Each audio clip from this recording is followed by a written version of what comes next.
That's the wonderful imaginary world of Winston. Parents, we advise you to watch this video with your child. First, for our younger viewing audience, we'll go on an adventure with Winston, a cartoon which introduces our young hero to an important part of becoming a big kid. Then, after the cartoon, I'll introduce your parents to two physicians with some expert advice on potty training. Let's start over and have some fun with Winston. And I'll see you again in a few minutes. Winston, it's your turn.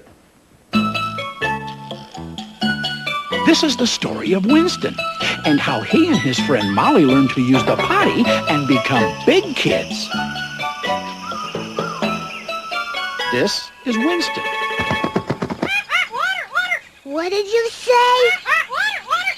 Oh, no! The water's coming in. I better move up the beach. Thanks a lot. You're welcome. Great. I'm wet.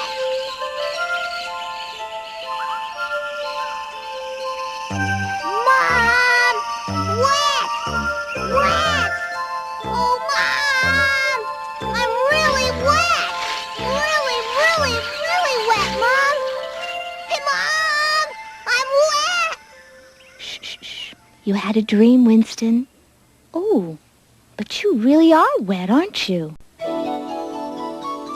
Winston woke up and his mother changed him, just like the day before that, and the day before that, and the day before that. Mommy? Yes? Well, I always wear diapers. Oh, no, Winston. When you're a big boy, you'll use the toilet just like Tony and Mommy and Daddy. Then you won't need diapers anymore. When will I be a big boy? Soon. Maybe very soon. That day, Winston saw his friend Molly at the park. She's about the same age as Winston. Look who's here. Hi, Molly. Hi, Winston. Let's go play on the merry-go-round. Even at the park with Molly, Winston kept thinking about what his mother told him about wearing diapers.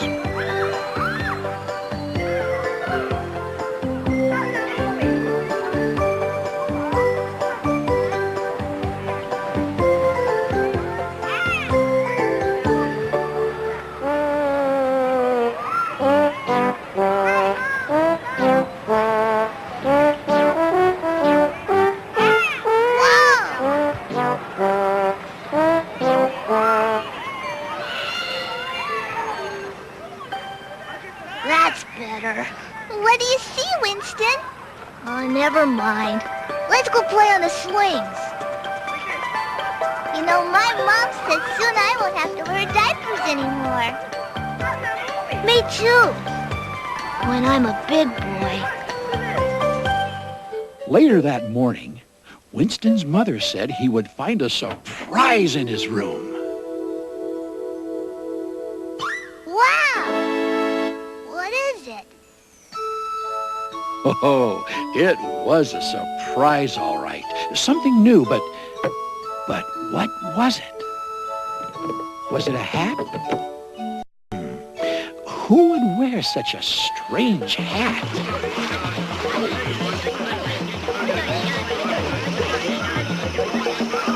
Hi.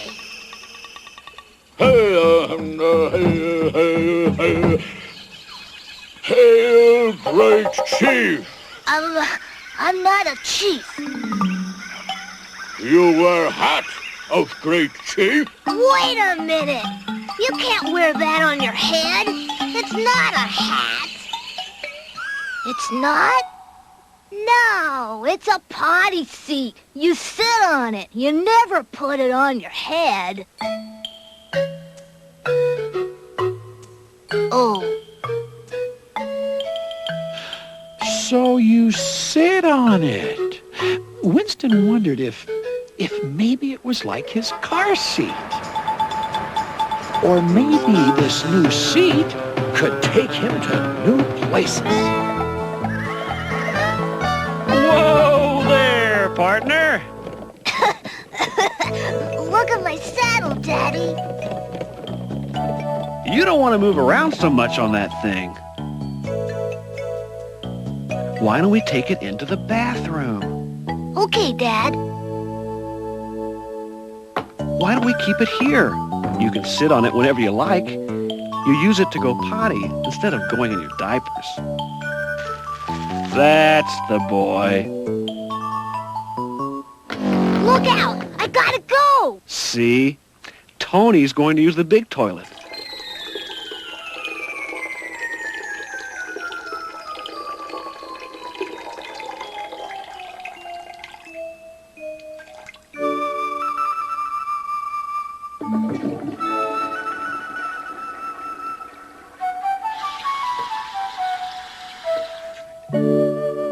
Nothing. That's okay, Winston. You can try again whenever you want. Let's wash our hands and go down to dinner. Winston did try again later. Oh, and guess what was happening over at Molly's house? Molly had a new potty at her house, too. Hey, Mom, look! Well, that's great, Molly. You did it. You're a big girl now. Oh! Now I won't wear diapers anymore. Come to your room. I want to show you something. Now that you're such a big girl, you can wear these nice new pants instead of diapers. Oh!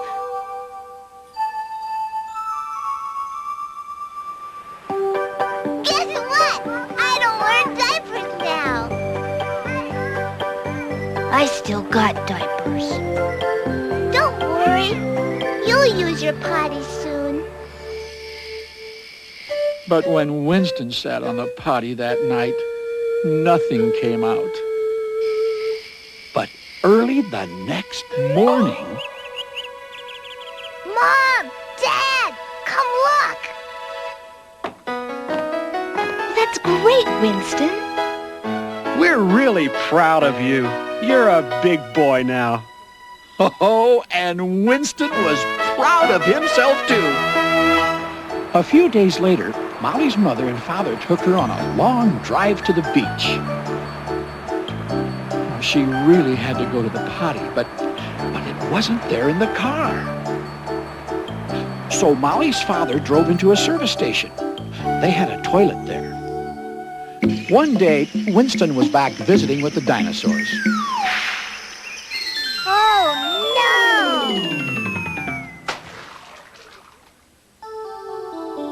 no! Winston? That must be a good book. You forgot to go to the potty. Oh, no.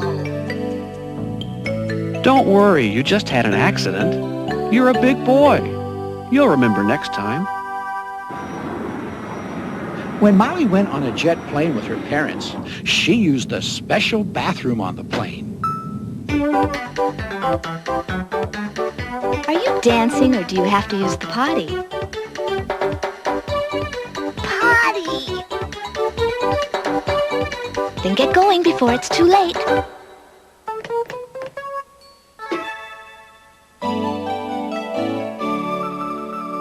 When Molly's parents took her to the mountains, they found a different kind of place to go potty. Attaboy, Winston. You're a big boy now. Molly sleeps in a regular bed now, too. Oh, with no more big diapers wrapped around them, Winston and Molly feel happy and free. That was fun. Learning to use a potty chair is an important part of becoming a big kid. If you'd like to see the cartoon again, ask Mom or Dad nicely to rewind the tape.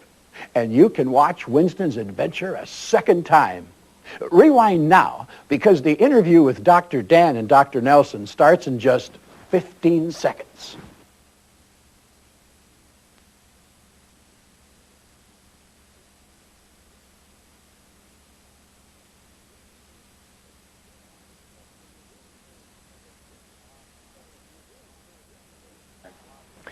We encourage patience in allowing several viewings of the Winston adventure. The cartoon is designed to inspire and educate your child. Parents, I'd like to introduce you to Dr. Nelson and Dr. Dan. I'll be asking them some questions about potty training that are some of the most commonly asked by parents. Dr. Kathleen Nelson is a pediatrician in Birmingham, Alabama, who has worked closely with the American Academy of Pediatricians. And Dr. Bruce Dan is senior editor of the Journal of American Medical Association. In today's busy world, it's our purpose to help the busy parents with this important step in child development.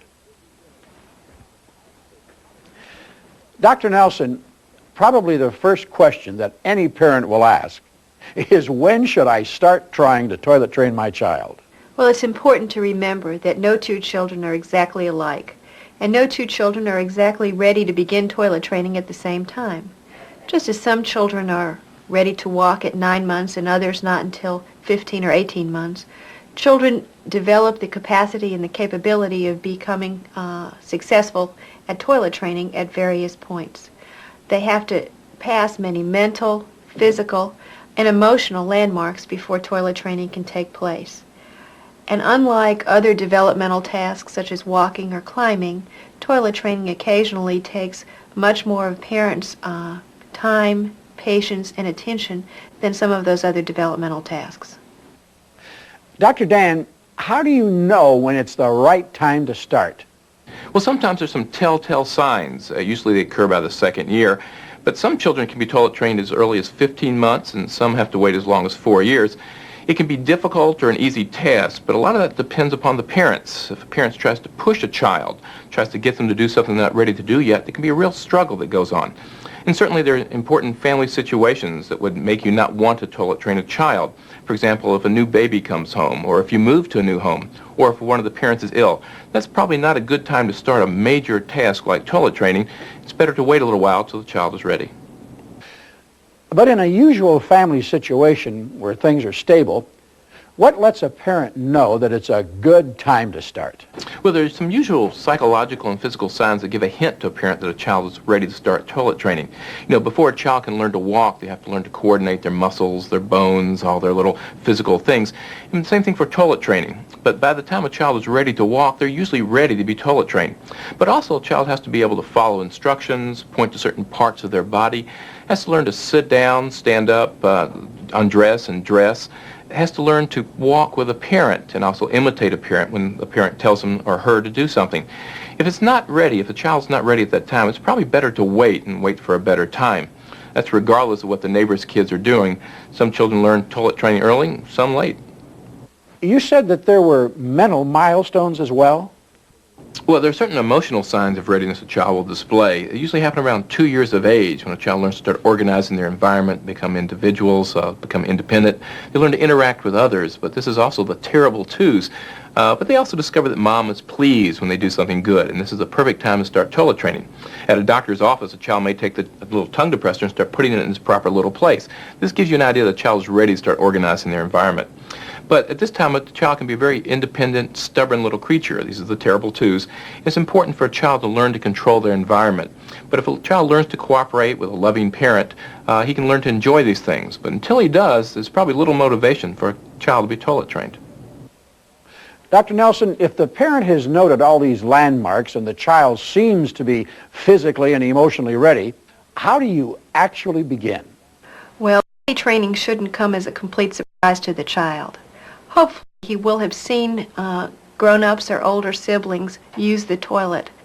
And if not, I would suggest that that be the first step. Second, I would buy a potty chair and place it in the bathroom near the adult toilet. He can sit on this, push it around the room if he likes, open and close the lid. All of these things will make him more comfortable having the potty chair for himself. It will also give him the opportunity to master and feel comfortable with the use of the chair. Next, I would encourage parents to sit the children on the potty chair at a certain time every day. I would do this first with the child fully clothed, because if he's naked, it's going to feel pretty cold and maybe a little bit scary. Does it matter when this introduction to the child's own chair begins? Well, not really. I would suggest that parents purchase one around the time the child is about 18 months old. But the main thing is that it should be approached in a fun and non-coercive manner. When the child sits on the chair, the parent can read him a book, can give him a cookie, can sing songs or play games. He should just feel comfortable with the chair itself. In addition, because it's low to the ground, the child can get up and leave if he desires. And he shouldn't certainly be coerced to sit on the chair. If he wants to leave, that's fine. Dr. Dan, it makes good sense to get a child to feel comfortable with their own potty chair. But how do you proceed from there? Well, later on, a child can be taken up to the potty chair without their diapers on, but there shouldn't be any attempt to catch the urine or catch their bowel movement. This will be strange to a child, and the whole purpose is not to make any of this strange to a child. It should be natural and fun. A child is curious at this age, and as long as it's done in a playful manner, they'll have a good time. Later on, you can take the child up twice a day or perhaps 3 times a day to the potty chair, still in a fun manner. If a child wets their diaper, you can take them up to the potty chair, sit them on the toilet, even put the wet diaper in the toilet and say, that's what it's for. What if the child has a problem with this? Well, some children will have problems with this, but as long as it's done in a non-threatening manner, as long as the parent and the child have a good time doing this, the child will think it's just part of the normal play of an adult and a child. If the child is bored or not interested, it's a good time to stop. It's never good to force a child to do something they don't want to do. The child needs approval at this stage of life, and the parent rewards the child, says nice things to the boy or girl. If they live up to the parent's expectations, they'll have a lot of fun and enjoy the whole experience. But if a parent expects a child to have adult-like habits, they'll be disappointed, and the child will be disappointed too. You know, a child doesn't take the failure very well, and it's important for a parent not to let a child think that he or she has failed. You know, children are not just little bitty adults. Dr. Nelson, is it critical to use the potty chair? Well, it's not critical to use a potty chair, but it probably is preferable to use one. A potty chair that's child size allows the child to have control over it. He can push it around, he can open and close the lid, he can sit on it, and he can get off of it all by himself without any help. It also helps to be able to be so close to the floor that the child can have his feet firmly planted on the floor when he's having a bowel movement. If, though, you've purchased a seat that attaches to the adult toilet, please provide a footstool and a footrest for the child as he gets on the seat. He'll need to have that footrest in order to feel comfortable and secure on the seat, as well, again, as a surface for pushing against. He'll probably need some help getting off. If a child is seated on the big potty, with a big toilet, please don't flush it while he's on. The noise and the splashing may frighten him and discourage him from trying again. Dr. Nelson, what about accidents? Well, accidents are bound to happen no matter how hard a child is trying to learn how to control himself. Just as when he started to walk, he had to fall occasionally before walking was able to be accomplished in a rhythmic pattern. Toilet training is no different. Children are bound to make mistakes or lose control, and they don't really like it. It's important, please, not to scold your child for having an accident, but rather praise him for his successful accomplishment of going to the potty appropriately. A child, if he gets scolded, is going to feel shamed and embarrassed and lose a lot of self-esteem. On the other hand, if you say, well, that's too bad, but next time I know you'll go to the potty, it shows that you have confidence in his ability to maintain control. Please reward positive behaviors, as well as encourage the child to go to the potty at specific instances to help him avoid accidents. Is there any difference in toilet training between boys and girls? Well, there's no real difference in toilet training between boys and girls, except that you can train little boys to go to the bathroom to pass their urine standing up. For this, in general, it's best to have a male role model like a father or an older brother. It's also best to do this after bowel control has been established, because otherwise the excitement of going to the bathroom standing up may take precedence, and they may forget that they're supposed to have their bowel movements sitting down. Another feature of some potty chairs is a shield for little boys to deflect the urine into the potty when the little boy is seated. I would suggest not using the shield because sometimes children can get injured while climbing onto the potty with a shield in place. Rather, teach your little boy to hold his penis down toward the potty bowl while he's urinating. I guess the other important point is that children can get rewarded for their success in going to the potty by graduating into training pants. This gives them a tremendous feeling of accomplishment because now they don't need diapers anymore. And instead of diapers, they have big girl pants or big boy pants. But once you've got to the stage where the child is trained for daytime and praised for his success, he'll feel so good about it that most of your concerns about successful ability to toilet train are over.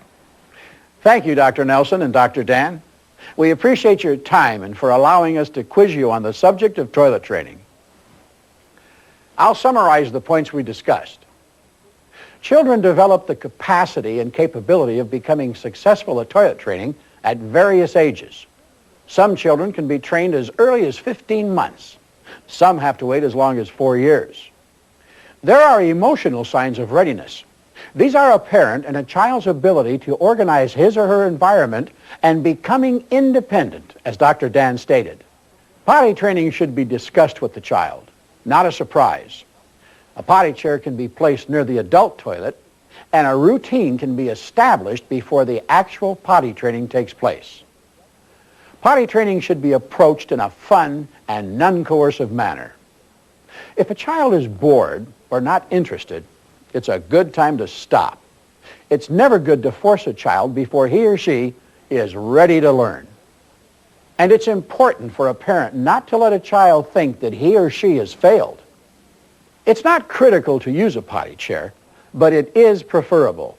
Size and familiarity, plus a sense of ownership, seem to help the child in the toilet training process. It's not important that toilet training take place in one day. It may not be an advisable or an obtainable goal. The most important thing is that there is a loving, supportive, patient parent around. Accidents are bound to happen, no matter how hard a child is trying to control himself. It's important not to scold your child for accidents. Praise the child for the accomplishments of going to the potty appropriately. Keep your focus there. Reward positive behavior. There's no real difference between training boys and girls, except the obvious postures. And it is important to allow the child a role model. This is a very important step for your child in the world of independence. And no doubt it'll give you back some additional free time as well. But allow me to stress a couple of points the doctors have mentioned. Don't force your child if he or she isn't ready to learn this social skill. And be patient with your child as they learn. While you may use tokens, toys, or privileges to inspire them, never forget the value of a hug. It may sound corny, but it's true. And play Winston's potty chair. We've discovered that children really enjoy Winston's adventures.